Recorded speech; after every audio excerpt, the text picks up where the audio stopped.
Oh my gosh! Sunset! Hi guys, it's me, Luna. Welcome to my vlog. Kami subong sa ano? Sa Beach Forest, Pilar Capiz. Batos mangyapo na. Hay nga man do aki Kuya Polaw aw na no char. Gabay na kami pakadto sa Pilar, dali na. Pagpasulod nyo palang kapango diri sa Beach Forest na ginatawag nila sa Pilar, magyan nyo ang may mga puno sa igad, kung may suba-suba nga gamay. Kag syempre hindi man dula ang manami nga view o, diba? Gani kung wala ka pa kakadto diri sa ginatawag nila nga Beach Forest sa Pilar Capiz, ano pang nahulat mo, dali na. Hi, mapasa na all na lang ko sine. Maria pagkaon. Kuya, picture ako. Dapat si Chicheria. Ma-date. Bakal na kamo di guys, milk tea by 1 take 1, 90 lang.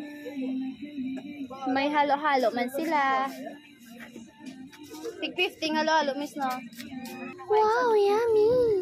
Sayang ang earnings dahil. Uy! O, diba? Itsura palang katakam-takam na halo-halo overload. Kung magkado ka mo diri, hindi nyo gayud pagkalimtan og bakal diri sa salty lang na siya, guys. Hindi ka gayud ma-boring samtang nagahulat sang imong order kay may background music sila mga kapango. O, lantawa kung ano ka nami sang view. Sa sunset pa lang, may in love ka na.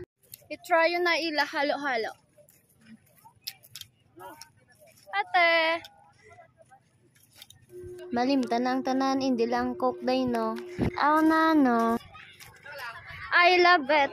Kung gaplano ka mag-unwind, mag-relax, kadto lang ka mo diri kay matawhay, manami ang view, relaxing, mahangin, kag manami gid diri magtambay. O siya, syempre maaura-aura kuya para may pang reels. Aw na no. Gusto ko malang magpa-video nga man gina-zoom-zoom mo. Magin sinom.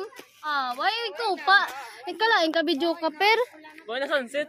Ay te, nagreklamo pa. Shout out gali kay Tuto Johnny kag kay Manang Merlin. Thank you sa pagpaupod. Nag-enjoy gid kami. Maga 7 PM na ni siya kapango, naglubog na ang sunset. So amo na lang ni siya ang view. O diba, ipakita ko lang sa inyo kung anong itsura kung magapagabi na. Swerte lang namon kay nakalabot kami diri nga part kay hubas, wala tubig. O siya, fast forward, papuli na kami. Syempre, i-flex na danay aton mga pictures. Hasta na lang diri. Thank you for watching. Bye. Jesus loves you. See you in my next vlog.